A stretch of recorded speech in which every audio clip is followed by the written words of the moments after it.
સેશનના કીનોટ speaker Shri doctor Karshanbhai Patel સાહેબનું સન્માન સંસ્થાના મંત્રી શ્રી વિનોદભાઈ પટેલ કરશે.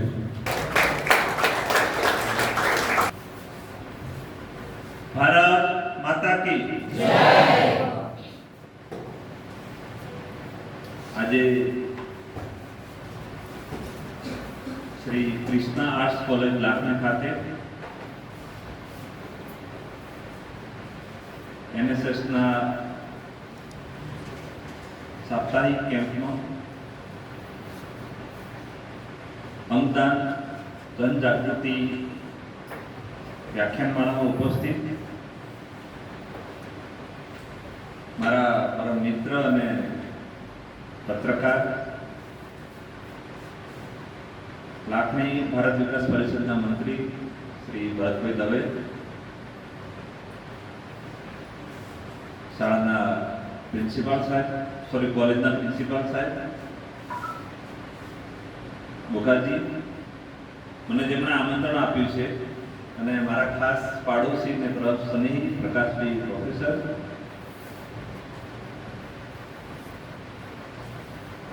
કદમ અસ્થિર હોય એને રસ્તો કદી જડતો નથી, અડગ મનના માનવીને હિમાલય પણ જડતો નથી. એવા મારા સૌ અડગ અને મજબૂત મનના એનએસએસના સેવાભાવી ભાઈઓ તથા સૌને મારા નમસ્કાર. આજનો વિષય તો સાહેબે જરા આપણને સમજ આપી તો તમને કદાચ ખ્યાલ આવી ગયો હશે. આપણે આજે, મારો અવાજ આવે છે પાછા સુધી, આજે આપણે અંગદાન મહાદાન એટલે કે અંગદાન જનજાગૃતિ અભિયાન વિશે વાત કરીશું. શરૂઆતમાં આપ સર્વેને આપણા શરીરના જે મહત્વના અંગો છે એ કઈ રીતે કામ કરે છે, એનું શું મહત્વ છે આપણા શરીરનું, એ વસ્તુ સમજાવવાની કોશિશ કરીશું. એ અંગો કઈ રીતે બગડે છે, બગડ્યા પછી કઈ રીતે એનું ઓર્ગન ટ્રાન્સપ્લાન્ટ કઈ રીતે એક વ્યક્તિનો અંગ લઈ અને બીજા વ્યક્તિનો કઈ રીતે એનું આપણે પ્રત્યારોપણ કરતા હોઈએ છીએ, અને અંગદાન જનજાગૃતિ કેમ જરૂરી છે આપણે સમાજમાં, આપણી સોસાયટીમાં, એ વિષયમાં આપ સૌને સમજ આપવાની કોશિશ કરીશું. મારા વક્તવ્યમાં તમને કોઈ પણ વસ્તુની સમજ ના પડે, કોઈ શબ્દની સમજ ના પડે, હું શું કહેવા માંગુ તમારા મગજમાં ના ઉતરે, તો તમારે ચાલુ લેક્ચરમાં પણ તમે મને હાથ ઊંચો કરીને વચ્ચે અટકાઈ શકો છો. એને તમને પૂરી છૂટ છે. તમને ખબર ના પડે, તમારે મને હાથ ઊંચો કરી અટકાઈ પૂછી લંચાવવામાં અમને સમજ પડતી નથી. થોડો વિષય તમારા માટે નવો છે ને અઘરો છે, અથવા તો તમને જો યાદ રહેતો તમારા મનમાં જે પણ સવાલ ઊભા થાય એ આપણે લેક્ચર પર છે, એટલે છેલ્લો સેશન આપણે સવાલ જવાબનો રાખીશું. એટલે તમારા મનમાં જે કોઈ પણ સવાલ પેદા થાય એનો હું સારી રીતે જવાબ આપવાની કોશિશ કરીશ. હું આશા રાખું છું કે તમે લોકો બહુ ધ્યાનથી સાંભળશો. આમ આપ શું આર્ટ્સના વિદ્યાર્થીઓ છો, આ વિષય આપણે સાયન્સને લગતો છે, પણ શું ધ્યાનથી સાંભળો, મજા આવશે. શરીરના મહત્વના એક આ પ્લાસ્ટિક મોડ્યુલ પડ્યું છે, એના દ્વારા હું આપ સૌને સમજાવવાની કોશિશ કરીશું.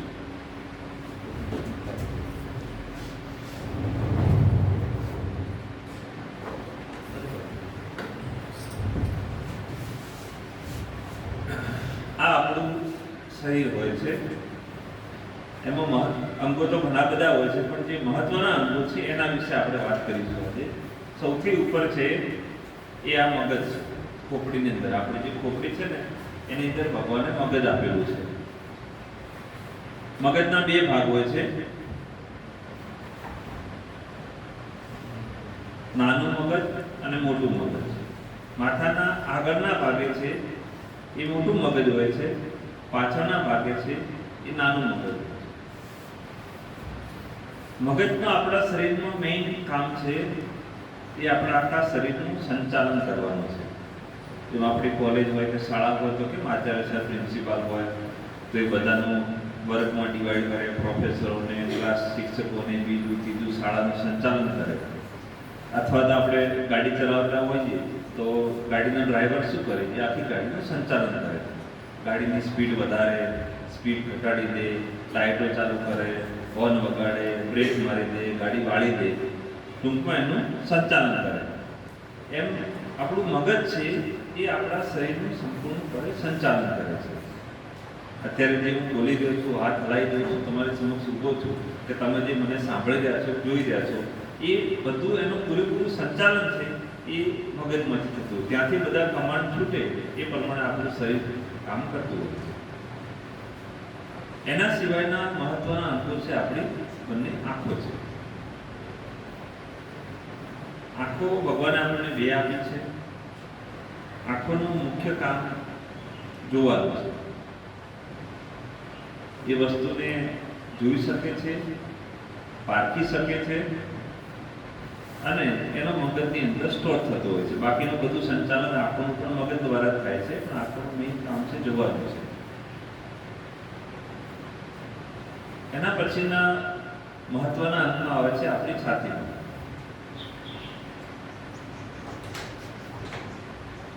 આ અહીંયા છાતી છે આપણી.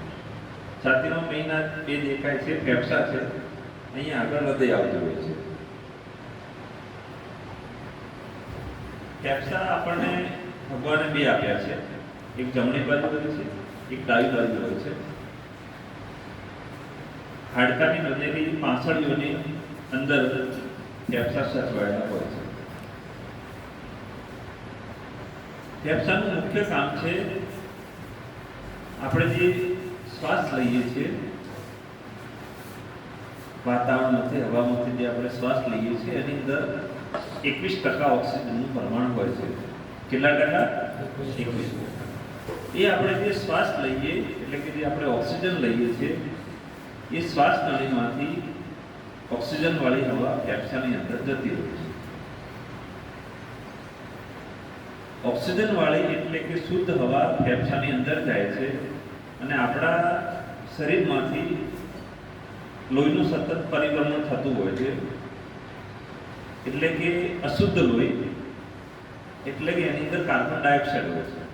એ કાર્બન ડાયોક્સાઇડ વાળું લોહી ફેફસાની નળીમાં નજીક આવે છે. એટલે ફેફસા શું કરે છે કે જે અશુદ્ધ લોહી છે જેની અંદર કાર્બન ડાયોક્સાઇડ છે એ કાર્બન ડાયોક્સાઇડને બહાર કાઢી દે છે અને આપણે જે શ્વાસમાંથી ઓક્સિજન લીધો છે એ ઓક્સિજનને લોહીની અંદર ભેળવી દે છે. ટૂંકમાં કાર્બન ડાયોક્સાઇડ વાળા અશુદ્ધ લોહીને ઓક્સિજન ઉમેરી અને શુદ્ધ બનાવવાનું કામ ફેફસાનું છે.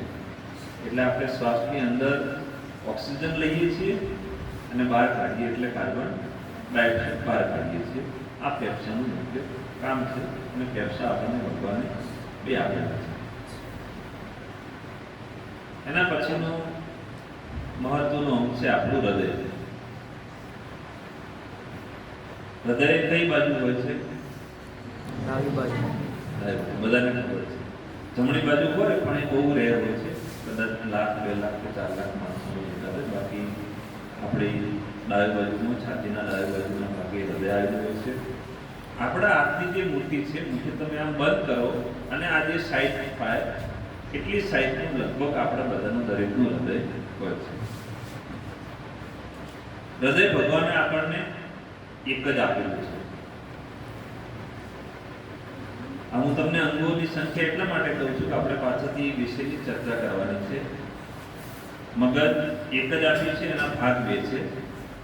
આંખો ભગવાને આપણને બે આપી છે, ફેફસા આપણને બે આપેલા છે, હૃદય એક જ આપેલું છે, એની અંદર ખાના 4 હોય છે.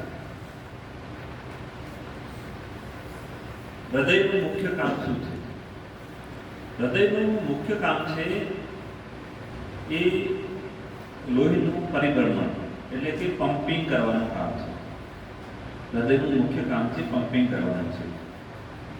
આપણા શરીરમાંથી અશુદ્ધ લોહી એટલે કે કાર્બન ડાયોક્સાઇડ વાળું લોહી આખા શરીરમાંથી ભેગું કરી અને હૃદયના જમણા ખાનાની અંદર જમા થાય છે. એ જમણા ખાનામાંથી પમ્પિંગ કરી અને ફેફસા બાજુ એને ધક્કો મારે છે. એટલે ફેફસા શું કરશે? અશુદ્ધ લોહીમાંથી કાર્બન ડાયોક્સાઇડ લઈ લેશે અને હવામાંથી જે ઓક્સિજન લીધો છે ઓક્સિજન અંદર ભેળવી દેશે. એટલે જે અશુદ્ધ લોહી હતું કાર્બન ડાયોક્સાઇડ વાળું એ ફેફસાની નજીક આવીને શુદ્ધ થઈ જશે, એનું ઓક્સિજન વળી જશે. એ પાછું ફેફસામાંથી હૃદયની ડાબી બાજુ જશે. જમણી બાજુ અશુદ્ધ લોહી ભેગું થશે, એ ફેફસામાં જશે, ફેફસામાં શુદ્ધ થશે અને શુદ્ધ થયેલું એટલે કે ઓક્સિજન વાળું લોહી છે એ હૃદયની ડાબી બાજુ જશે. ડાબી બાજુનું હૃદય છે એ હૃદયના 4 ખાનાનો એક મહત્વનો ભાગ છે. એનું પમ્પિંગ જેટલું સારું હોય એટલી આપણી જિંદગી સારી થાય. એટલે એ શુદ્ધ થયેલું લોહી ડાબી બાજુના હૃદયમાંથી પમ્પિંગ થઈ અને આખા આપણા શરીરની અંદર પરિભ્રમણ કરતું હોય છે. આખા શરીરમાં દરેકે દરેક જગ્યાએ એ મગજને પણ લોહી પહોંચાડે, કિડનીને, લીવરને, આંતરડાને, હાથને, પગને દરેક જગ્યાએ લોહીનું સતત પરિભ્રમણ થતું રહે છે, સતત લોહી ફરતું રહે છે. એનું પમ્પિંગનું મુખ્ય કામ છે એ હૃદય કરતું હોય છે. હૃદય ભગવાને આપણને એક જ આપ્યું છે. એના સિવાયનું મહત્વનું અંગ છે એ આપણા છાતીથી નીચેના ભાગે જઈશું એટલે પેટના ભાગે આવશે.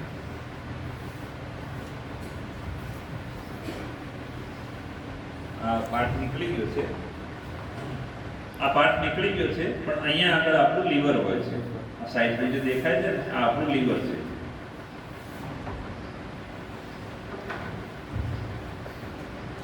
લીવરને ગુજરાતીમાં યકૃત કહેવાય છે અને આપણી સાદી ભાષામાં આપણે એને કાળજું કહીએ છીએ. ઘણીવાર આપણે વાતમાં સાંભળતા હોઈએ છીએ કે પેલા ભાઈનું તો કાળજું જબરદસ્ત છે. એટલે લીવર આપણું જેટલું મજબૂત હોય એટલું આપણા શરીરની ઝેર પચાવવાની ક્ષમતા વધી જાય છે. લીવરનું મુખ્ય કામ એ છે કે આપણે જાણતા અજાણતા પણ આપણા ખોરાકમાં, પાણીમાં કે બીજી બધી વસ્તુઓ પણ ખાવા પીવામાં જે ઝેર થોડા થોડા જતા હોય છે એ ઝેર પચાવવાનું મુખ્ય કામ છે એ આપણું લીવર કરે છે. તમે જાણી જોઈને ઝેર પીવો ને દવા, એ પછી લીવર ના પચાવી શકે, એના માટે લીવર બરાબર. પણ જાણતા અજાણતા જે ઝેરી ખોરાક કે જે થોડું ઘણું આવી જાય એને પચાવવાની કેપેસિટી છે, એને પચાવવાનું કામ છે એ આપણું લીવર કરતું હોય છે. લીવરને આપણે ગુજરાતીમાં યકૃત કહીએ છીએ. લીવર ભગવાને આપણને એક જ આપેલું છે. પેટના ભાગે જમણી બાજુ આપણું લીવર હોય છે. લીવરની સાઈઝ લગભગ 1 થી 1.5 કિલો જેટલી આપણા દરેકના શરીરમાં હોય છે. ઝેર પચાવવા સિવાય એમાંથી ખોરાક પચાવવા માટેના પણ પાચક રસો પણ નીકળતા હોય છે. એ લીવરમાંથી આંતરડામાં પડતા હોય છે અને આંતરડા પછી આપણે ખોરાક પચાવવાનું કામ કરતા હોય છે. લીવર પછી લીવરની બાજુમાં એક નાનકડું અંગ હોય છે એને સ્વાદુપિંડ કહેવાય. અહીંયા લીવર આવી ગયું, એની પાછળ એક નાનકડું જ અંગ હોય છે, આપણે આગળ કીધું એ સ્વાદુપિંડ છે. એમાંથી આપણા ખોરાકમાં પાચન થાય એના માટેના પાચક રસો એમાં બધા હોય છે. એ પાચક રસો આંતરડામાં જાય. આપણે જે ખોરાક લઈએ છીએ મોઢાથી એ અન્નનાળીમાં જાય, પછી આપણા જઠરમાં જાય. જઠરમાં એટલે પેટમાં સાદી ભાષામાં આપણે શીખીએ.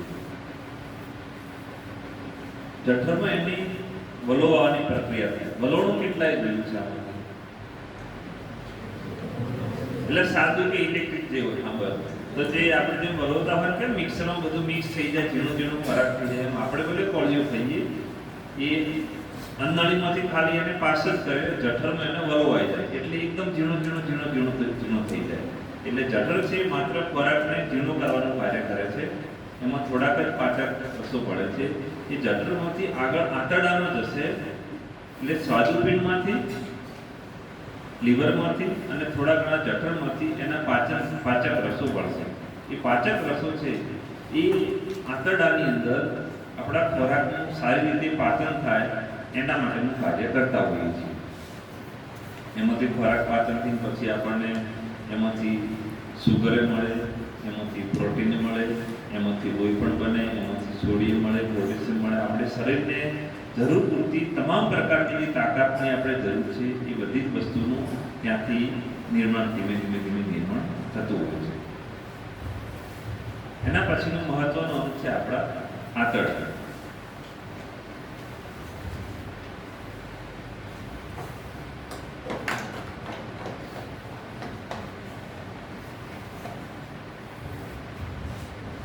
આ પેટના ભાગે આંતરડા છે. આ પ્લાસ્ટિક મંડળો તમને બહુ નાના દેખાશે, પણ આપણા શરીરની અંદર આંતરડાના બે ભાગ પાડેલા છે, નાનું આંતરડું અને મોટું આંતરડું. બંને આંતરડા થઈને એની લંબાઈ 2 મીટર જેટલી હોય છે. લગભગ આટલું આમ કરીએ એટલે 1 મીટર થાય. આનાથી ડબલ તમે સમજી લો. ભલે આપણું શરીર કદાચ કોઈનું નાનું હોય, બોડી વજન ઓછું હોય, હાઈટ ઓછી હોય, તો પણ આંતરડાની લંબાઈ તો લગભગ એક સરખી હોય છે. 1.5 થી 2 મીટર જેટલા આંતરડા આપણા શરીરની અંદર લાંબા હોય છે. આમાં ઊંચડા થઈ ગયા હોય એટલે આપણને ખબર ના પડે, પણ 1 થી 2 મીટર જેટલા આંતરડા લાંબા હોય છે. એના બે ભાગ છે, નાનું આંતરડું, મોટું આંતરડું. આંતરડાનું મુખ્ય કામ મેં પહેલા પણ સમજાવ્યું, ખોરાક પાચન કરવાનું કામ છે. અને જે જરૂરી ના હોય એ બધું મળ વાટેથી બહાર નીકળવું છે. જરૂરી તત્વો શરીરની અંદર શોષાઈ જતા હોય છે. એના સિવાયના મહત્વના અંગો છે એ છે કિડની. કિડની ભગવાને આપણને બે આપેલી છે, એક ડાબી બાજુ, એક જમણી બાજુ.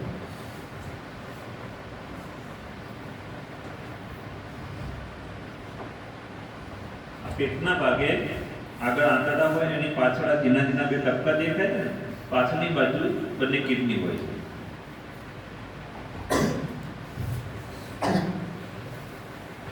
કિડનીનું મુખ્ય કામ છે એ આપણા શરીરમાં એટલે કે લોહીમાં જે કચરો હોય છે એ કચરો સાફ કરવાનું કામ કિડની કરતી હોય છે. જેમ આપણે કોઈ મશીન રાખીએ અને ગંદુ પાણી હોય એને પ્યુરિફાય કરી અને ચોખ્ખું કરીને જેમ આપણે પીવામાં વાપરતા હોઈએ છીએ, એમ આપણા શરીરની અંદર, લોહીની અંદર જેટલી પણ ગંદકી હોય કે જેટલી નકામી વસ્તુ હોય એ બધી સાફ કરવાનું કામ કિડની કરે છે. એને કચરો સાફ કરી અને કિડની એને પેશાબ બનાવી દે છે. પેશાબના રસ્તેથી પછી બહાર નીકળી જતું હોય છે. એના સિવાય કિડનીનું કામ આપણા બ્લડ પ્રેશરને મોનિટર કરવાનું છે. લોહી બનાવવા માટે જરૂરી તત્વો પણ કિડનીમાંથી બનતા હોય છે. ઇલેક્ટ્રોલાઇટ હોય છે, એટલે તાકાત માટે જે જરૂરી તત્વો હોય છે, સોડિયમ, પોટેશિયમ, બાયકાર્બોનેટ વગેરે જેવા જે હોય છે, એનું બેલેન્સ કરવાનું કામ એ પણ આપણી કિડની કરતી હોય છે. ક્યારેક તમે એક દિવસ માની લો કે તમે બહુ ખાવા ખાઈ લીધું, બહુ પાણી પી લીધું, બીજા દિવસે ઓછું પાણી પીધું, તો શરીરની અંદર જે જરૂર છે એને બેલેન્સ કરવાનું કામ આપણી કિડની કરતી હોય છે. અને કિડની ભગવાને આપણને બે આપેલી છે. આ આપણા શરીરના મહત્વના અંગો વિશે આપણે વાત કરીએ. હવે એ અંગો બગડવાનું કારણ શું હોય? આપણે આંખથી શરૂઆત કરીએ તો આંખનો ક્યારેક જન્મજાત તકલીફના લીધે પણ લોકો આંધળા જન્મતા હોય છે, દેખી શકતા નથી હોતા. એના સિવાય કોઈનું મોતિયો પાકી ગયો હોય, મોતિયો ફૂટી ગયો હોય, કે આંખમાં કંઈ વાગ્યું હોય, ફૂલું પડી ગયું હોય, આંખની જે આપણને બ્લેક કે કાળી રાઉન્ડ કીકી દેખાય છે એની અંદર ઘણીવાર તકલીફ થાય તો પણ લોકો આંધળા થઈ જાય છે.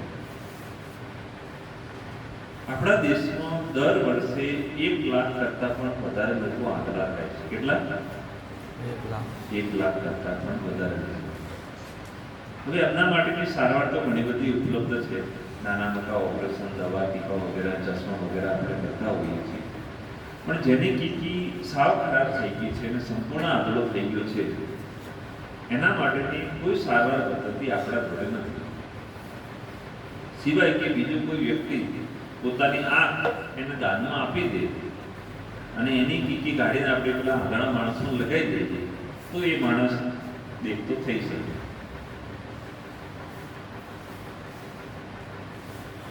આંખ એક એવી વસ્તુ છે કે જે આપણા શરીરના મૃત્યુ પછી પણ આપણે દાનમાં આપી શકીએ છીએ અને 6 થી 8 કલાક સુધી એ આંખ કામમાં આવતી હોય છે.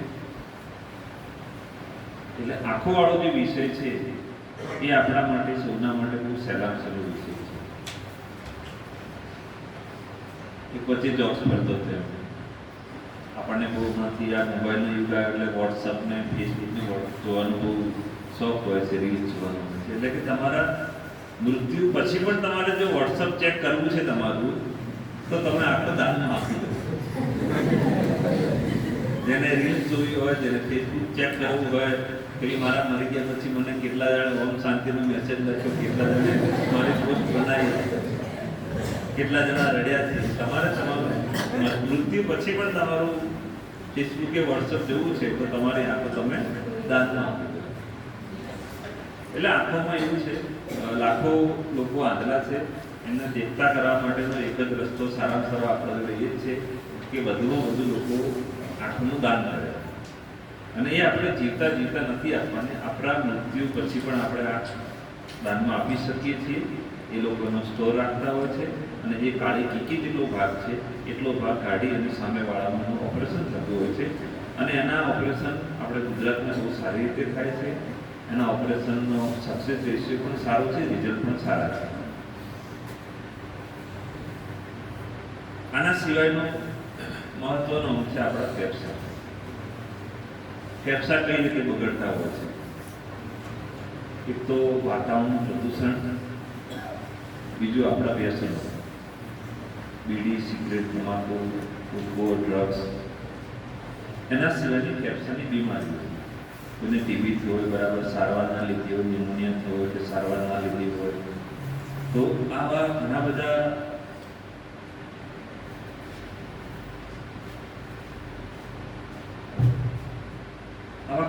કારણો છે. વચ્ચે તમે કોરોના વિશે પણ જોયું હશે કે કોરોનામાં લોકોના ફેફસા બગડી જતા હતા. તો એવી ઘણી બધી બીમારીઓ છે જેની અંદર આપણા ફેફસા નબળા પડી જાય છે, કામ કરતા બંધ થઈ જાય છે. માની લો કે એક જ ફેફસું બગડી ગયું છે, તો એક ફેફસું તો આપણે કાઢી નાખીએ તો બીજા એક ફેફસા પર લોકો જીવતા હોય છે. થોડી કેપેસિટી ઘટી જાય એમને ચાલવાની, દોડવાની, કામ કરવાની, પણ જીવન જીવવા માટે એક ફેફસા પર લોકો જીવી શકતા હોય છે. પણ બંને ફેફસા બગડી ગયા તો શું? તો એવા કિસ્સામાં આપણે એને ફેફસા જ બદલવા પડે.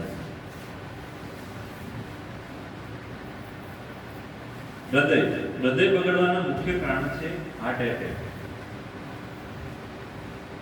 હાર્ટ એટેકમાં યોગ્ય સારવાર ના લીધી હોય, સમયસર સારવાર ના લીધી હોય, હૃદયનું પમ્પિંગ નબળું પડી જાય, અથવા તો બીપી અને ડાયાબિટીસ હોય, લાંબા સમયથી બરાબર સારવાર ના લેતા હોય તો એની પણ હૃદય પર અસર થાય છે. હૃદયનું પમ્પિંગ ઘટી જાય છે અને 20% કરતાં ઓછું પમ્પિંગ થઈ જાય છે. 20% કરતાં વધારે પમ્પિંગમાં તો આપણે દવાથી બીજી બધી ઘણી સારવાર પદ્ધતિ છે જેનાથી ચલાવતા હોઈએ છીએ. પણ પમ્પિંગ ઘણું ઓછું થઈ જાય તો હૃદય બદલ્યા સિવાય બીજો કોઈ રસ્તો આપણા જોડે રહેતો નથી. હવે હૃદય ભગવાને આપણને એક જ આપેલું છે, તો બદલવું કઈ રીતે? હૃદય આપે પણ આપણને. તો એવું તો છે નહીં કે પેલા હિન્દી પિક્ચર એ દિલ તુજકો દે દિયા સનમ. તમારા જોડે એક જ હૃદય છે, ભગવાને તમે આપી દો તો તમે મરી જાઓ, બરાબર? તો હૃદય આપે પણ આપણને. એ વિષય પર આપણે આગળ જઈશું પ્રાર્થનામાં. પછી લીવર બગડવાનું મુખ્ય કારણ છે આપણા વ્યસન. એનું મેઇન કારણ છે આલ્કોહોલ એટલે દારૂ. દારૂ અને તમાકુના વ્યસન, એના સિવાય આપણી ખોરાકની અનિયમિતતા,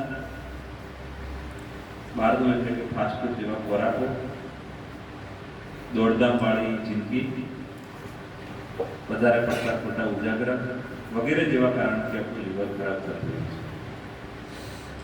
લીવરમાં શરૂઆતના સ્ટેજે આપણે દવા અને સારવાર, ઇન્જેક્શનો વગેરે આપીને એને ઠીક કરવાની કોશિશ કરતા હોઈએ છીએ, પણ 2 સ્ટેજથી વધારે પ્રમાણમાં લીવર ફેલ થઈ જાય તો પછી લીવર બદલ્યા સિવાય બીજો કોઈ રસ્તો આપણા જોડે રહેતો નથી.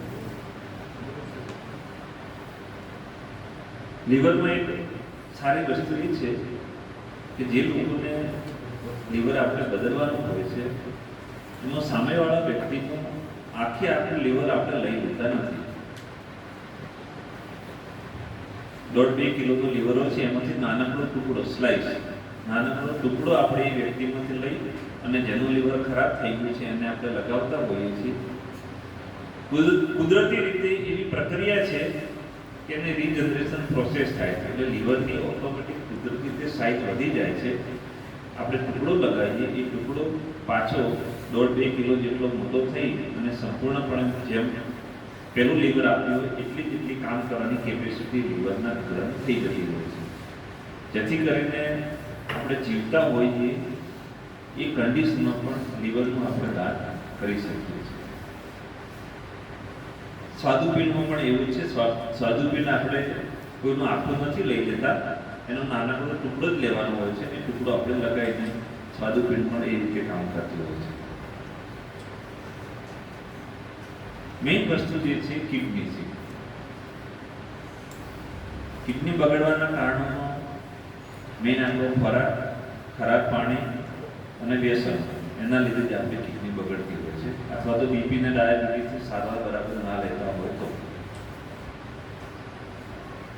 કિડની ભગવાને આપણને 2 આપી છે, એટલે શરૂઆતમાં થોડી ઘણી કિડની બગડે ને તો લગભગ આપણને ખ્યાલ પણ નથી આવતો. ઇવન કદાચ તમે ડૉક્ટર જોડે તપાસ કરાવો તો ડૉક્ટરને પણ કદાચ ખ્યાલ ના આવે શરૂઆતના સ્ટેજમાં, કેમ કે એક કિડની બગડે તો બીજી કિડની છે ને એનું કામ ડબલ કરી લેતી હોય છે. શરૂઆતના સ્ટેજમાં એમને ચાલી જતું હોય છે. 30%થી વધારે કિડની બગડે ત્યારે બધું એનું દેખાવાનું ચાલુ થાય. માની લો કે એક જ કિડની ખરાબ થઈ ગઈ છે, એને આપણે કાઢીને ફેંકી દઈએ તો બીજી એક કિડની પર પણ માણસ આરામથી જિંદગી જીવી શકે છે. આમાંથી અટલ બિહારી વાજપેયીનું નામ કેટલા સાંભળ્યું છે?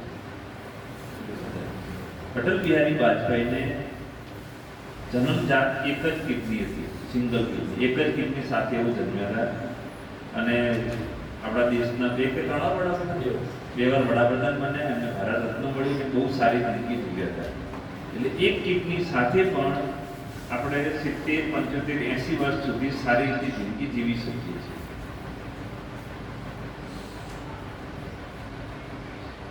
આમાં તમારી આજુબાજુ તમારા સગા સંબંધીમાં કોઈને કિડની બગડેલી હોય, કોઈને ડાયાલિસિસ ચાલતું એવું એના ધ્યાનમાં ખરું?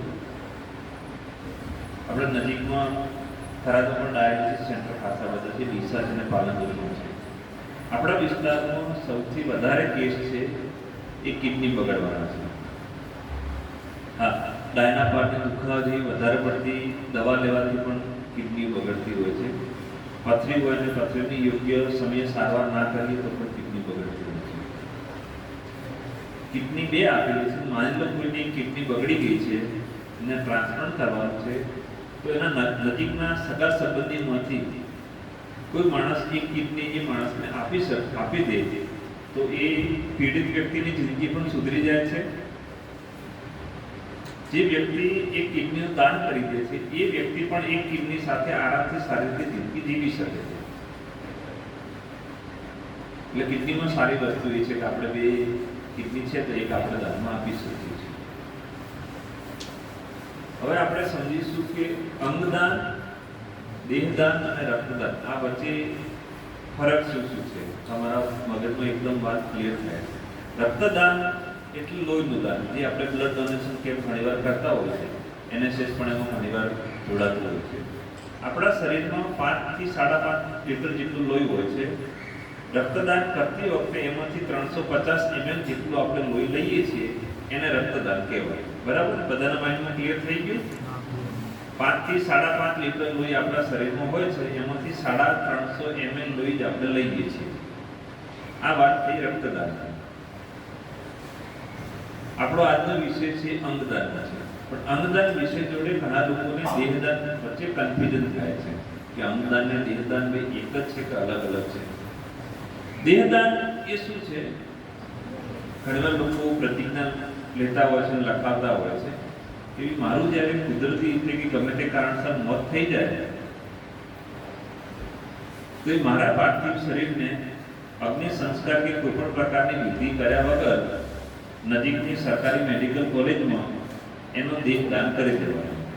આપણા મૃત્યુ પછી એ પાર્થિવ શરીરને અગ્નિદાન કે એની વિધિ કર્યા સિવાય એને દાનમાં આપી દેવાનું. આપણા મૃત્યુ પછી એને આપણે દેહદાન કરીએ છીએ. હવે દેહદાન કરેલું જે ડેડ બોડી હોય છે એનો ફાયદો શું? એ શું કામમાં આવે? તો દેહદાન કરેલું શરીર એ નજીકની સરકારી મેડિકલ કોલેજમાં, જ્યાં આગળ મેડિકલ કોલેજો ડૉક્ટર જો તૈયાર થતા અમે જ્યારે ભણતા હોઈએ ત્યારે ડૉક્ટરને આપણા શરીરની બધી રચના શીખવાડવા માટે કરી અને એ ડેડ બોડીને ત્યાં આગળ રાખતા હોય છે. એની ઓપરેશન બધી કાપાકૂપી થતી હોય છે અને એ ડૉક્ટરને તૈયાર કરવા માટે એ ડેડ બોડીનો આપણે ઉપયોગ કરતા હોઈએ છીએ. દેહદાન કરેલા શરીરનો આના સિવાય કોઈ પણ ઉપયોગ ક્યાંય થતો નથી. એ બીજા કશા કોઈ કામમાં આવતું નથી. બરાબર? ક્લિયર? હવે આપણો આજનો વિષય છે અંગદાન. અંગદાન એટલે શું અને એ કેમ જરૂરી છે? અંગદાન એ આપણે જીવતા પણ અમુક શરીરના અંગોનું દાન કરી શકીએ છીએ.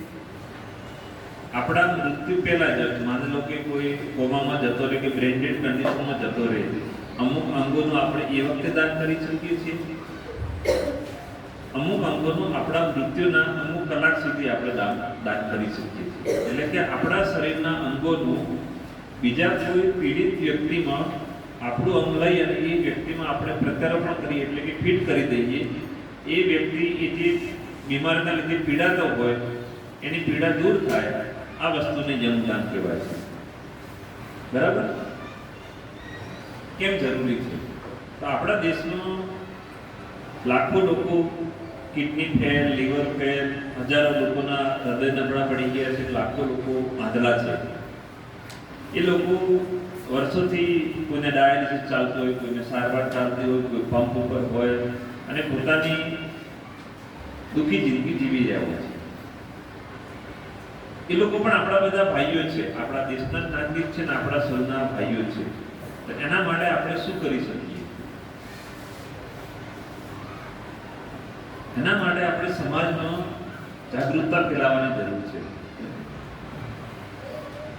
NSS નું મુખ્ય ધ્યેય પણ એ છે. મને સાહેબ બુક આપેલી મેં પેલી બે મીટિંગ વાંચી સાહેબ, એટલે એમાં એ જ લખ્યું છે કે ભાઈ સમાજ જાગૃતિનું આપણું મુખ્ય ધ્યેય છે. હવે તમને જ્યારે ખબર હશે કે અંગદાન શું વિષય છે, તમે આ વિષયને સમજશો તો તમે લોકો સુધી આ વિષયને લઈ જશો. એટલીસ્ટ આપણા ઘરમાં, સોસાયટીમાં કે ગામમાં લોકો સુધી આ વાત પહોંચે કે અંગદાન થઈ શકે છે, અંગદાન કરવાથી કોઈ નુકસાન નથી. તો એમના કોઈ સગાવાલા જ્યારે પીડાતા હશે, કોઈની કિડની બગડી ગઈ છે, કોઈને બીજા કંઈ અંગ ફેલ થઈ ગયું હશે, તો એટલીસ્ટ એમના નજીકના સગાવાલા એને તો કિડની આપવા તૈયાર થાય. કોઈ પોતાના ભાઈ માટે, પોતાના મા બાપ માટે કે મા બાપ એના દીકરા માટે એટલીસ્ટ એ કિડની આપવા તૈયાર થાય તો પણ ખાસું બધું બર્ડન આપણું ઓછું થઈ જતું હોય છે. મેડિકલ સાયન્સ ઘણું બધું ડેવલપ થઈ ગયું છે અને છેલ્લા 15-20 વર્ષથી આપણે ગુજરાતમાં અમદાવાદ ખાતે તમામ અંગોના ટ્રાન્સપ્લાન્ટ એટલે અંગ બદલવાના બધા જ ઓપરેશન થવા માંડ્યા છે અને બધા જ ઓપરેશન બહુ સારી રીતે સફળ થયા છે. એટલે આ વાત લઈને આપણે દરેકને જાગૃત કરીએ છીએ. હવે માત્ર જરૂરી છે લોકોને જાગૃત કરવાની જરૂર છે. જો લોકો જાગૃત થઈ જાય અને ઓર્ગન ડોનેશનની સંખ્યા વધી જાય તો જે હજારો લોકો જે હેરાન પરેશાન થઈ રહ્યા છે એ બધાની પરેશાનીમાંથી આપણો આ દેશ બહાર આવી શકે એમ છે. અંગ કોણ આપી શકશે? નાના બાળકથી માંડીને મોટી ઉંમરના તમામ લોકો ઓર્ગન ડોનેશન કરી શકે છે. એના માટે કોઈ ઉંમર નથી હોતી. કિડની છે એ આપણને ભગવાને 2 આપી છે. એ આપણે જીવતા હોઈએ આપણે આ કન્ડિશનો પર કિડનીનું દાન કરી શકીએ. એ કિડની આપી દેવાની, કિડની અંદર આપણે રાખતા હોઈએ. લીવર અને સ્વાદુપિંડ એ આપણે જીવતા દાન કરી શકીએ છીએ. એટલે નાનો ટુકડો જે લોકો લેતા હોય છે.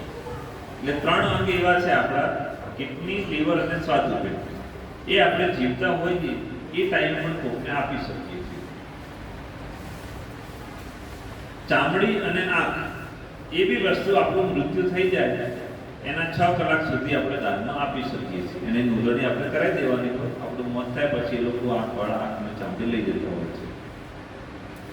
એના સિવાયના જે અંગો છે, ફેફસા અને હૃદયના આંતરડા,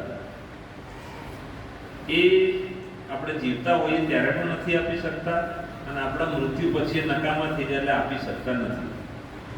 તો એ ક્યારે આપી શકાય? એના માટેની કન્ડિશનનું નામ છે બ્રેઇન ડેથ. કોઈ જે કોમા શબ્દ સાંભળ્યો છે કે પેલો માણસ તો કોમામાં જતો રહ્યો છે એવું સાંભળ્યું છે ઘણી વાર. પણ કોમા એક એવી કન્ડિશન છે કે એમાંથી માણસની જીવતા થવાની શક્યતાઓ રહેલી હોય છે. કે કોમામાંથી માણસ ઘણી વાર બહાર આવતો હોય છે અને જીવતો થઈ શકે છે. પણ કોમા અને મૃત્યુ વચ્ચેની કન્ડિશન હોય છે બ્રેઇન ડેથ, જેમાં મગજ મૃત્યુ પામે છે પણ શરીરના જે અંગો છે, હૃદય છે, ફેફસા છે, કિડની છે, એ કામ કરતા હોય છે. બ્રેઇન ડેથ કન્ડિશન એવી કન્ડિશન છે કે બ્રેઇન ડેથ થયા પછી એ માણસની જીવવાની ક્યારેય કોઈ શક્યતા રહેતી નથી. એના ઉપર ટેસ્ટ થાય છે. ટેસ્ટથી નક્કી થાય છે કે આ માણસ બ્રેઇન ડેથ થઈ ગયો છે. બ્રેઇન ડેથ થયા પછી એ માણસના જીવવાની શક્યતા હોતી નથી. જ્યારે બ્રેઇન ડેથ થઈ જાય ત્યારે એનું હૃદય, ફેફસા અને બીજા ટોટલ 8 અંગો એ જો દર્દીના સગાવાલા તૈયાર થઈ જાય આપવા માટે, એ અંગદાન કરવા માટે તૈયાર થઈ જાય તો એ એક માણસના લીધે બીજા 8 થી 9 લોકોની જિંદગી બચી શકે છે. અને આ રીતે આપણે હૃદય અને ફેફસાનું દાન થઈ શકે છે. ક્યારે? બ્રેઇન ડેથ કન્ડિશન હોય ત્યારે. હવે બ્રેઇન ડેથ કન્ડિશનમાં જે માણસ છે એ તો બેભાન જ હોય. તો નક્કી કોણ કરશે કે હૃદયનું આપવું ના આપવું, બીજા અને બધા દાનમાં આપવા ના આપવા? આમ એ તો મૃત્યુ થઈ જ જવાનું છે. એના તો કોઈ કામમાં આવવાના જ નથી. આપણે આપી દઈએ તો બીજા 8 થી 9 લોકોની જિંદગી બચી જાય. એ નક્કી કરવા માટે એમના સગાવાળાને સમજાવવાની જરૂર છે. તો સગાવાળાને આ વસ્તુ સમજાવવી તો બહુ મુશ્કેલ છે. માની લો કે કોઈનો 20 વર્ષનો દીકરો છે, બ્રેઇન ડેથ કન્ડિશનમાં છે, એ લોકો કઈ રીતે તૈયાર થાય કે ભાઈ તમારા દીકરાને હવે આપણે લીવરને, કિડની, હૃદયને, ફેફસાને બધું કાઢીને બીજાના ફિટ કરી દઈએ? આ વસ્તુ આપણે જેટલી વાતો કરીએ એટલું સહેલું પણ નથી હોતું. એના માટે આ અંગદાન જનજાગૃતિ અભિયાન આપણે ચલાવીએ છીએ. આ અભિયાન આખા ગુજરાતમાં જ આવે છે. દરેક લોકો આ વિષયને થોડું સમજશે, દરેક લોકોના વિષય વિશે ખબર હશે તો એમના ઘરે, એમના નજીકમાં ક્યારે પણ આવી પરિસ્થિતિનો સામનો કરવાનો થશે તો લોકો થોડી આ વાતને જલ્દી સમજશે. માની લો કે તમને આજે ખબર પડી ગઈ કે અંગદાન કરવા જેવું ખરી. ધારો કે આપણું મોત નજીક જ છે, બ્રેઇન ડેથ કન્ડિશનમાં છે ને આપણે મરી જ જવાના છે, પછી બધા ભેગા થઈને આપણે સળગાઈ જ મારવાના છે અને આપણું શરીર રાખ બની જ જવાનું છે, કોઈ કામમાં તો આવવા જ નથી. તો મળતા પણ આપણે 8 થી 9 લોકોના ઘરમાં ખુશી આપીને જઈએ તો એ સારું ના કહેવાય? અમે આપણા ધર્મમાં, આપણી સંસ્કૃતિમાં, આપણા દેશમાં દાનનું બહુ મોટું મહત્વ રહેલું છે અને વર્ષોથી લોકો અલગ અલગ પ્રકારનું દાન કરતા આવ્યા છે. જેવી જે વખતે પરિસ્થિતિ એમ રાજા મહારાજાઓ ઘણા ગામડા બીજું ઝવેરાતને ઘણું બધું દાન કરતા હતા. ત્યાંથી માંડીને પાણીનું દાન, અન્નદાન, વસ્ત્રદાન, રક્તદાન, એમ કરતા હવે આપણે અંગદાન સુધી પહોંચ્યા છીએ. તો આ વાત તમે લોકો બધા સમજી લેશો અને સમાજમાં તમે જ્યાં પણ રહેતા હશો, ગામમાં, સોસાયટીમાં, તમારા મિત્રોને બધાને અંદાજ વિશે જાગૃત કરશો, આખા દેશમાં જાગૃતિ આવી જશે.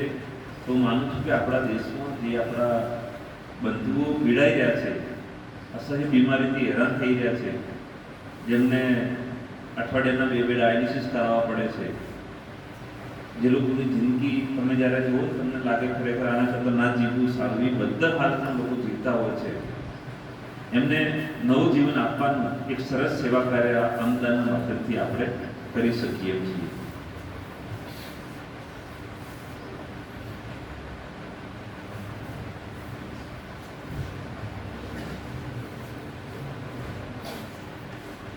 જિંદગી મળવી એ નસીબની વાત છે, મૃત્યુ મળવું એ સમયની વાત છે. જિંદગી મળવી એ નસીબની વાત છે, મૃત્યુ મળવું એ સમયની વાત છે. આપણા મૃત્યુ પછી પણ કોઈના દિલમાં ધબકતા રહેવું એ આપણે કરેલા કર્મની વાત છે. તો મારા સૌને નમ્ર વિનંતી છે કે આપણે જિંદગીમાં એવા કર્મ કરીને જઈએ કે આપણા મૃત્યુ પછી પણ આપણી આંખો કોઈ આંધળા માણસને નજર આપીને જાય, આપણા ફેફસા આપણા મૃત્યુ પછી પણ કોઈની છાતીમાં શ્વાસ લેતા હોય, આપણું હૃદય પણ આપણા મૃત્યુ પછી કોઈની છાતીમાં ધબકતું હોય, આપણું લીવર ખોટના ઝેરનું પાચન કરતું હોય, આપણા આંતરડા, આપણા કિડની બીજાના શરીરને એના રક્તને સ્વચ્છ કરતું હોય, અને આપણા મૃત્યુ પછી પણ ભલે આપણા ઘરમાં માતમ હોય પણ આપણા 8 થી 9 બંધુઓના ઘરે લોકો ઉજવણી કરતા હોય એટલું સરસ સેવા કાર્ય આપણે કરી શકીએ છીએ. આપ સૌએ બહુ શાંતિથી મને સાંભળ્યો તથા કૃષ્ણ આર્ટ્સ કોલેજ મને આ વિષય પર બોલવા માટે આમંત્રિત કર્યો, મારું સન્માન કર્યું, એ બદલ કોલેજ પરિવાર, આચાર્યશ્રી, મારા મિત્ર પ્રકાશભાઈનો ખૂબ ખૂબ આભાર. આપણે એક પ્રતિજ્ઞા પણ લેવાની છે, બહુ નાનકડી પ્રતિજ્ઞા છે, ખાલી આપ સૌએ પ્રતિજ્ઞા લઈશું અને પછી તમારા મનમાં કોઈ સવાલ જવાબ હોય તો આપ મને આરામથી પૂછી શકો છો. પ્રોફેસરોને, સ્ટેજ પર બિરાજમાન લોકોને પણ વિનંતી છે, એ લોકો મને પ્રશ્ન પૂછી શકે છે, આમાં એવું કશું નથી. આપ સૌ આપની જગ્યા પર ઊભા થઈ જઈશું, તમારો હાથ આગળ રાખીશું. હું જે બોલું એ તમારે ખાલી પાછળ દોહરાવવાનું છે. આથી હું પ્રતિજ્ઞા લઉં છું કે જો આકસ્મિક રીતે બ્રેન ડેડ જાહેર થાવ તો અન્યને જીવનદાન આપવા માટે મારા અંગોનું દાન કરવા મારી સંમતિ આપું છું. આ ભગીરથ કાર્ય માટે મારા સંકલ્પને પૂર્ણ કરવા મારા પરિવારજનોનો પણ સાથ મળશે. આ સિવાય મારા પરિવારમાં, મારા મિત્ર વર્તુળમાં, મારા સમાજમાં, મારી આસપાસ કોઈ પણ વ્યક્તિ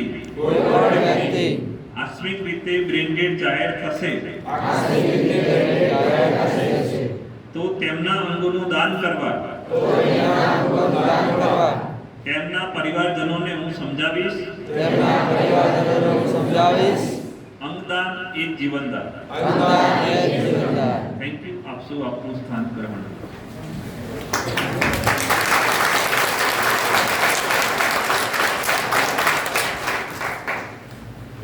હવે આપના મનમાં કોઈ સવાલ જવાબ હોય, કોઈને કંઈ ખ્યાલ ના આવ્યો હોય તો આપ મને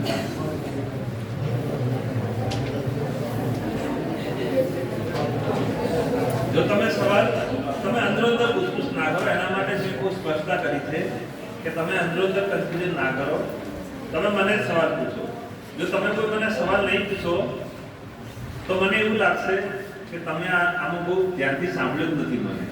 અને કાં તો તમને આમ ખબર નથી પડતી, બરાબર? એટલે આપણી ઘણા દિવસોની મહેનત બધી પાણીમાં ગઈ છે એવું સમજી તમને પેમ્પલેટ પણ આપીશ, તમે એમ પણ વાંચી શકો છો. પણ મારી એવી ઈચ્છા કે તમે મને ડાયરેક્ટ સવાલ પૂછો, અંદર પૂછપૂછ ના કરો. તમારો સવાલ ગમે તેવો હશે તો ચાલશે, એની કોઈ આપણે ચિંતા કરવાની જરૂર નથી, બરાબર?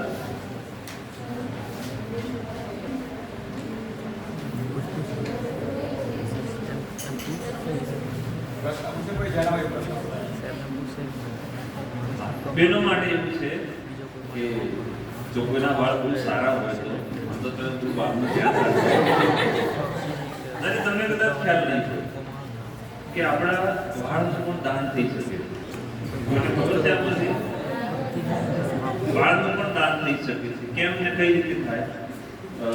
અત્યારના જમાનામાં કેન્સરના કિસ્સાઓ બહુ વધી ગયા છે હવે. એટલે કેન્સરની આપણે સારવાર કરાવીએ, કિમોથેરાપી આપીએ, એટલે મોટા ભાગે બધાને ટાલ પડી જતી હોય છે. શરીરના વાળ આપણા ઉતરી જતા હોય છે. એવા ઘણા આપણે ટીવીમાં, છાપામાં, ન્યૂઝપેપરમાં આવતું આપણે જોયું હોય છે. હવે કોઈ ભાઈને કેન્સર થયું હોય ને ટાલ પડી જાય તો બહુ લગભગ હોતો નથી આપણે. 40-45 તાલ હોય તો બધા સ્વીકારે કે કશો હોતો નહીં એમ. અથવા તો વીક પણ પહેરવાની આવતી હોય છે તો ટોપી પહેરી લે કે અથવા ટાલિયા હોય તો લગભગ બહુ ચિંતા જેવું નથી હોતું. પણ બહેનો માટે એવું છે કે કોઈ બેન દીકરીને વાળ ઉતરી જાય, એને ટાલ પડી જાય તો એને આપણા સમાજમાં જીવન જીવવું બહુ અઘરું થઈ જતું હોય છે. કોઈ આપણે ટાલવાળા ભાઈઓ તો આપણા ઘરમાં પણ હશે, કદાચ મહી પાસે આપણા સંબંધીઓ ઘણા બધા હોય, પણ કોઈ બેન ટાલવાળી હોય તો એના માટે આપણે નવી વાત હેર ડોનેશન. જે બેનના સારા વાળ હોય એના આપણે વાળ, એટલે તમે એ પણ એક દાન કરી શકો છો બહેનો માટે. બીજું એક એવું છે કે માની લો કે કોઈ બેન દીકરીનો જન્મ એ રીતે થયો છે કે એને ભગવાને ગર્ભાશય આપ્યું જ નથી.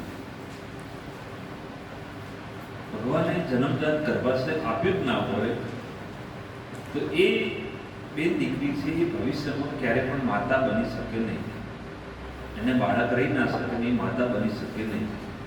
તો શું આપણા દેશમાં આપણી જે સંસ્કૃતિ પદ્ધતિ છે, આપણે જે સમાજો છે એની અંદર કોઈ પણ બેન દીકરી જો માતા ના બને તો એની જિંદગી જીવવું અઘરી થઈ જતી હોય છે. તો એના માટે ગર્ભાશય પણ ટ્રાન્સપ્લાન્ટ થાય છે. જે બેનની ઉંમર 30-35 થઈ ગઈ હોય કે જેમને 2 કે 3-4 બાળકો થઈ ગયા હોય અને એમને હવે ગર્ભાશયની કોઈ જરૂર નથી માની લો, તો એવા બેનનું ગર્ભાશય કાઢી લઈ અને જે બેન દીકરીને ભગવાને જન્મથી ગર્ભાશય નથી આપ્યું એનામાં આપણે ફિટ કરી દઈએ છીએ અને આ બેન દીકરીને પણ બાળક જન્મી શકે છે. એટલી સરસ આ બધી વ્યવસ્થા છે. ગર્ભાશય ટ્રાન્સપ્લાન્ટ થવાના ઓપરેશન પણ અમદાવાદ સિવિલ હોસ્પિટલ ખાતે થઈ શકે. બીજી વાત રહી આ અંગદાનનો, સરકાર આપણા માટે શું કરી શકે છે? છેલ્લા 2-3 વર્ષ પહેલા અમદાવાદમાં ઘણા બધા કિડની હોસ્પિટલને અમદાવાદ સિવિલમાં ઘણા બધા ઓપરેશન થિયેટરોનું મોદી સાહેબે ઉદ્ઘાટન કર્યું હતું. એમાં ગર્ભાશય ટ્રાન્સપ્લાન્ટનું, કિડની ટ્રાન્સપ્લાન્ટનું, લીવર ટ્રાન્સપ્લાન્ટનું, આંખ ટ્રાન્સપ્લાન્ટનું તમામ પ્રકારના ઓપરેશન અહીંયા અમદાવાદ સિવિલ ખાતે થાય છે. કિડની ટ્રાન્સપ્લાન્ટ હવે એટલું મોંઘું નથી, લગભગ 8-10 લાખની અંદર પતી જતું હોય છે ને એમાં સરકારી સહાય મળે એટલે બહુ નજીવા ખર્ચે કિડની ટ્રાન્સપ્લાન્ટ હવે થઈ જાય છે. ડાયાલિસિસ તો સરકાર આપણને ફ્રીમાં કરી આપે છે. પણ જે હૃદયના, લીવરના ટ્રાન્સપ્લાન્ટ છે એ થોડા હજુ મોંઘા છે. એનો ખર્ચો લગભગ 25 લાખથી ઉપરનો થતો હોય છે. તો એની અંદર સરકાર આપણને 10-12 લાખ જેટલી સહાય પણ આપે છે. એ પણ એક વિષય હતો આપણો. પછી એક સુરતમાં ઘટના બની હતી, કોઈએ જો છાપામાં વાંચ્યું, ધ્યાન આવ્યું હોય તો એક મિલની અંદર કારીગર હતો, એના બંને હાથ આટલેથી કટ થઈ ગયા હતા. બંને હાથ કામ કરતા કરતા કટ થઈ ગયા હતા, બંને હાથ નકામા થઈ ગયા હતા. એટલે એ માણસ હાથ વગરનું થઈ ગયું.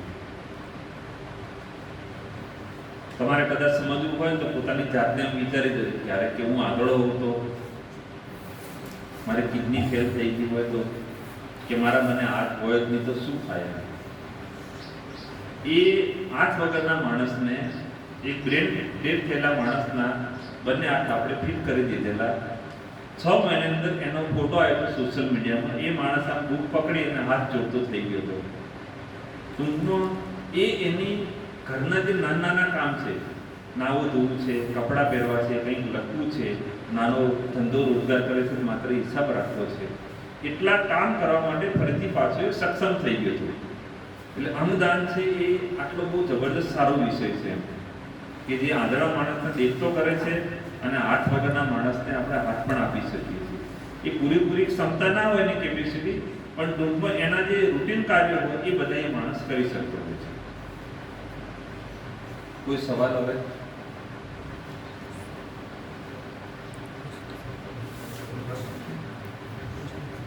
તમે પણ પૂછી શકો છો.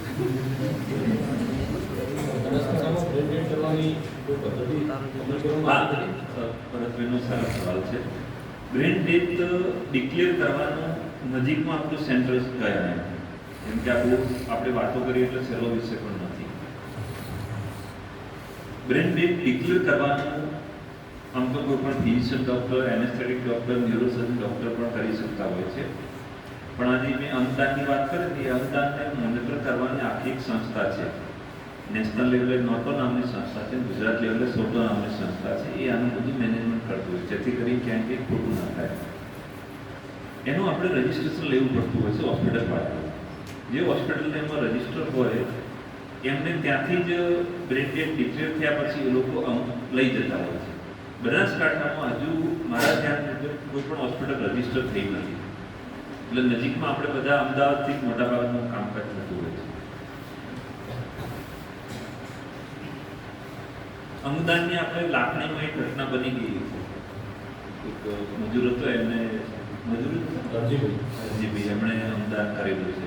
એમના દીકરાને આપણે સન્માન કર્યું છે.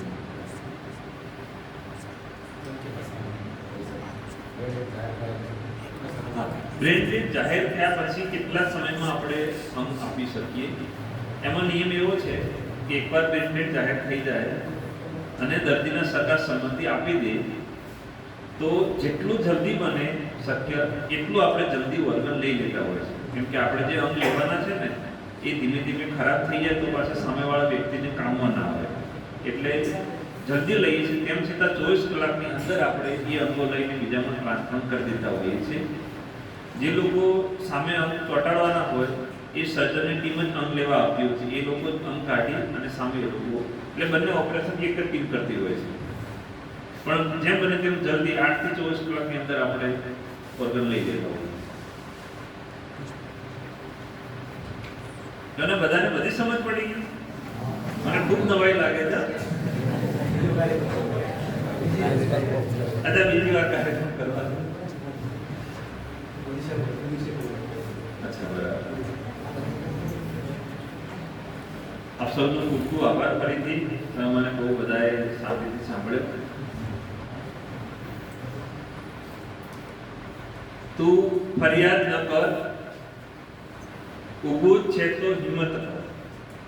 તું ફરિયાદ ન કર, ઊભું જ છે તો હિંમત જ કર. ખુદ પર વિશ્વાસ કર, જીવન પથ પર પ્રયાસ કર. આપ સૌ આપના જીવન પથ પર સારું પ્રયાણ કરો, સારો અભ્યાસ કરો. આપના જે સપના છે એ સપના પૂરા કરો, ખૂબ આગળ વધો અને એક ભારત શ્રેષ્ઠ ભારતથી લઈ અને આપણો દેશ વિશ્વગુરુ બને એના માટે આપણે સૌ કાર્યરત રહીએ. મારી આપ સૌને ખૂબ શુભકામનાઓ. Thank you. જય હિન્દ.